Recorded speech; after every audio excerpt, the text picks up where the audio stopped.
Hello viewers, మనం ఈ వీడియోలో అల్లు అర్జున్ నెక్స్ట్ మూవీ గురించి క్రేజీ అప్డేట్ తెలుసుకోబోతున్నాం.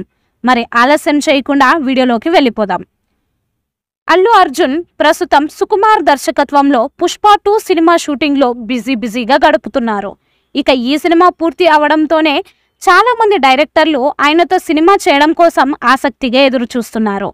అయితే అల్లు అర్జున్ ఏ డైరెక్టర్కి ఓకే చెబుతారు అనేది కూడా తెలియదు. కానీ తాజాగా ఫిల్మ్ నగర్ నుండి వినిపిస్తున్న సమాచారం ప్రకారం అల్లు అర్జున్ పుష్ప 2 సినిమా షూటింగ్ పూర్తి అవడంతోనే తన నెక్స్ట్ మూవీ కోలీవుడ్ డైరెక్టర్ అట్లీతో చేయబోతున్నట్టు బలమైన టాక్ వినిపిస్తోంది.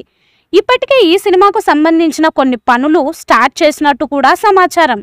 అయితే అట్లీ మాత్రమే కాకుండా త్రివిక్రమ్, సందీప్ రెడ్డి వంగ డైరెక్టర్స్ కూడా అల్లు అర్జున్ డేట్స్ కోసం ఎదురు చూస్తున్నారు.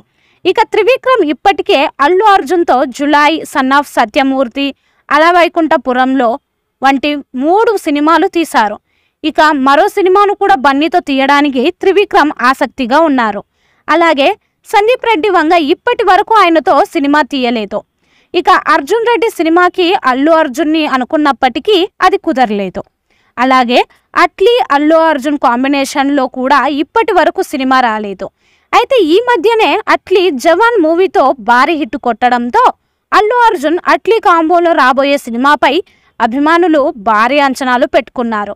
అయితే తాజాగా ఇండస్ట్రీలో చక్కర్లు కొడుతున్న ఒక రూమర్ ఏంటంటే అల్లు అర్జున్ అట్లీ కాంబోలో రాబోతున్న సినిమాలో ఆ ఫ్లాప్ హీరోయిన్ ఫిక్స్ చేసినట్టు తెలుస్తోంది. ఇక ఆమె ఎవరో కాదు, టాలీవుడ్ బుట్టబొమ్మ పూజా హెగ్డే. బన్నీతో పూజా హెగ్డే ఇప్పటికే దువ్వాడ జగన్నాథం, అలవైకుంఠపురంలో వంటి సినిమాల్లో నటించింది. ఇక ఈ 2 సినిమాలు బ్లాక్ బస్టర్ అయినప్పటికీ ఈ మధ్య కాలంలో పూజా హెగ్డే చేసే సినిమాలన్నీ ఫ్లాప్ అవ్వడంతో ఐరన్ లెగ్ ముద్ర పడిపోయింది. కానీ ముచ్చటగా 3వసారి అవకాశం ఇస్తున్నట్టు తెలుస్తోంది. అయితే దీనిపై ఇప్పటి వరకు మూవీ యూనిట్ అఫీషియల్గా అనౌన్స్మెంట్ మాత్రం ఇవ్వలేదు. ఈ మూవీపై మీ అభిప్రాయాన్ని కామెంట్ బాక్స్లో తెలియజేయండి. ఈ వీడియో మీకు నచ్చితే లైక్ చేయండి, షేర్ చేయండి, కామెంట్ చేయండి. మరిన్ని అప్డేట్స్ కోసం మన ఛానల్ని సబ్స్క్రైబ్ చేయండి. అలాగే పక్కనే ఉన్న గంట సింబల్ని గట్టిగా టంగ్ టంగ్ అని కొట్టేసేయండి.